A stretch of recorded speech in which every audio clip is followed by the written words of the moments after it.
Hi guys and welcome back to another video. ఈ వీడియోలో మనం ఒక ఇంట్రెస్టింగ్ టాపిక్ గురించి అయితే మాట్లాడుకుందాం ఫ్రెండ్స్. కొన్ని రోజుల క్రితం చైనా మరో రికార్డ్ని సృష్టించింది. మీరు దాని గురించి ఇప్పటికే తెలుసుకొని ఉంటారు. చైనా కేవలం 28 గంటల 45 నిమిషాలలో 10 అంతస్తుల బిల్డింగ్ అనేది నిర్మించింది. అసలు ఇంతకీ ఇది సాధ్యమా? కేవలం అంత తక్కువ సమయంలో ఏకంగా 10 అంతస్తుల బిల్డింగ్ నిర్మించడం పాసిబులా? అసలు ఇంతకీ వారు అంత ఫాస్ట్గా ఎలా కట్టగలిగారు? దాని వెనక ఉన్న సీక్రెట్స్ ఏంటో ముందు కంప్లీట్గా మాట్లాడుకుందాం. సాధారణంగా 10 అంతస్తుల భవనం నిర్మించాలి అంటే కనీసం 2 months అయినా పడుతుంది. అంతకన్నా ఎక్కువ కూడా పట్టవచ్చు. ఎంత టెక్నాలజీ వాడినా, ఎంతమంది వర్కర్స్ వర్క్ చేసినా కూడా చాలా సమయం పడుతుంది. కానీ చైనా 28 గంటల్లో నిర్మించింది. ఆల్మోస్ట్ చైనా గురించి అందరికీ తెలిసిందే. ప్రొడక్ట్ విషయంలో ఇంకా దేనిలో అయినా అది ఎలా ఉంటుందో అది అందరూ అంచనా వేయగలరు. ఇక్కడ కూడా చైనా అదే పని చేసింది. చైనా నిజంగానే బిల్డింగ్ కట్టడం స్టార్ట్ చేసినప్పటి నుంచి ఎండ్ అయ్యే వరకు 28 గంటల 45 నిమిషాలు మాత్రమే పట్టింది. కానీ దీని వెనకాల చాలా ప్రాసెస్ అనేది చేశారు.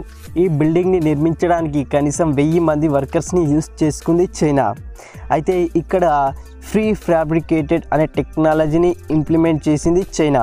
ఇంతకీ ఈ ఫ్రీ ఫ్యాబ్రికేటెడ్ అంటే ఏంటి ఇప్పుడు చూద్దాం. ఏదైనా బిల్డింగ్ కానీ హౌస్ కానీ నిర్మించాలి అంటే ముందుగానే ఫ్యాక్టరీస్లలో దానికి కావాల్సిన మెటీరియల్స్ని రెడీ చేస్తారు. ఇందులో వుడ్ ఇంకా వేరే కాంపౌండ్స్ అయితే వాడతారు. అలా రెడీ చేసి పార్ట్స్ని తీసుకుని వచ్చి ఒక ప్లేస్లో బిల్డింగ్ని నిర్మిస్తారు. ఆ పార్ట్ మొత్తాన్ని ఒకదానికొకటి అటాచ్ చేసి బిల్డింగ్ని కంప్లీట్ అయితే చేస్తారు. దీన్నే ఫ్రీ ఫ్యాబ్రికేటెడ్ టెక్నాలజీ అంటారు. సో చైనా నిర్మించిన బిల్డింగ్లో కూడా ఇదే ఇంప్లిమెంట్ అనేది చేశారనమాట. ఆ బిల్డింగ్కి కావాల్సిన పార్ట్స్ మొత్తాన్ని ముందే రెడీ చేసి పెట్టుకుంది చైనా. కనీసం 10 అంతస్తుల భవనానికి కావాల్సినటువంటి పార్ట్స్ని తయారు చేయాలి అంటే చాలా రోజుల సమయం పడుతుంది. కానీ దాన్ని చైనా బయట పెట్టలేదు.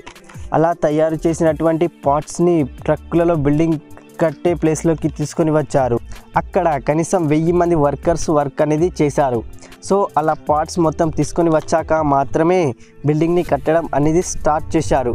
అప్పటి నుంచి వారు టైంని కౌంట్ అనేది చేశారు. కానీ ఇంతకుముందు చేసిన వర్క్కి పట్టిన టైంని అందులో యాడ్ చేయలేదు. ఏదైనా వర్క్ చేస్తే స్టార్టింగ్ నుంచి ఎండింగ్ వరకు పట్టిన టైం కౌంట్ మొత్తాన్ని చేస్తారు. ఒకవేళ అలానే ఈ చైనా కట్టిన బిల్డింగ్ విషయంలో ఇంప్లిమెంట్ చేస్తే ఆ 28 గంటల సమయం అనేది మొత్తం సమయంలో కేవలం 2 or 3% మాత్రమే ఉంటుంది. సో దీన్ని బట్టి చైనా 28 గంటల 40 నిమిషాలలో బిల్డింగ్ని నిర్మించింది అని చెప్పలేం. అలా కట్టిన బిల్డింగ్ అనేది కనీసం 1000 సంవత్సరాల వరకు అలానే సేఫ్గా ఉంటుందని చైనా తెలిపింది. అసలు ఇంతకీ ఆ బిల్డింగ్ని నిర్మించడానికి ఎలాంటి ప్రొడక్ట్స్ని వాడారో ఇప్పుడు చూద్దాం. అందులో నిర్మించడానికి వాడినటువంటి మాడ్యూల్స్ని స్టెయిన్లెస్ స్టీల్తో తయారు చేస్తారు. ఒక మాడ్యూల్ అనేది 12 మీటర్ల పొడవు, 3 మీటర్ల ఎత్తు, 2.44 మీటర్ల వెడల్పు ఉంది. అలా తయారు చేసిన మాడ్యూల్స్ ట్రక్లలో తీసుకొని వచ్చింది. ఇందులో 3 భారీ క్రేన్స్ యూస్ చేసింది. చైనా భారీ క్రేన్స్ సహాయంతో ఒక్కో మాడ్యూల్స్ని ఒకదానిపై ఒకటి పెట్టారు. వాటిని భారీ బోల్ట్స్తో బిగించారు. అలా ఒకదానిపై ఒకటి చాలా స్పీడ్గా 10 అంతస్తుల బిల్డింగ్ని నిర్మించారు. ఇలా మాడ్యూల్స్ని యూస్ చేసి చాలా టైంని అయితే సేవ్ చేశారు. ఫ్రీ ఫ్యాబ్రికేటెడ్ టెక్నాలజీని వాడుకొని చాలా స్పీడ్ హాస్పిటల్స్ కానీ ఏవైనా ఎమర్జెన్సీ బిల్డింగ్స్ని నిర్మించవచ్చు. అలా నిర్మించినటువంటి బిల్డింగ్స్ 1000 సంవత్సరాల వరకు స్ట్రాంగ్గా ఉండడమే లక్ష్యం అని చెప్పింది చైనా. ఇంకా అది ఎన్ని రోజులు ఉంటుందో చూడాలి. కానీ కేవలం 28 గంటల 45 నిమిషాలలో ఇది పూర్తి అవ్వలేదు. ఇంతకు ముందుకు అనుకున్నట్లుగా చాలా సమయం అనేది పట్టింది. అయితే దీనికి ఇంకా ప్రత్యేకత కూడా ఉంది. ఆ బిల్డింగ్ని ఫ్యూచర్లో వేరే ప్లేస్లోకి తీసుకెళ్ళాలి అంటే కూడా అలాంటి వెసులుబాటు ఉంది. ప్రతి మాడ్యూల్ వేరు చేసి మళ్ళీ తిరిగి వేరే ప్లేస్లో అమరుస్తారు. ఇది అన్నమాట 10 అంతస్తుల బిల్డింగ్ రియల్ స్టోరీ. వీడియో నచ్చితే లైక్ చేసి మీ ఫ్రెండ్స్కి షేర్ అయితే చేయండి. మన ఛానల్కి కొత్తగా వచ్చి ఉంటే ఇలాంటి మరెన్నో ఇంట్రెస్టింగ్ వీడియోస్ కోసం సబ్స్క్రైబ్ చేసుకొని అదేవిధంగా నేను పక్కన బెల్ ఐకాన్ పైన క్లిక్ చేసి ఆల్ పైన క్లిక్ చేయండి. అప్పుడు అప్లోడ్ చేసే ప్రతి వీడియో నోటిఫికేషన్ మీకు వస్తుంది. నెక్స్ట్ వీడియోతో మళ్ళీ కలుసుకుందాం. అంతవరకు బై, జై హింద్.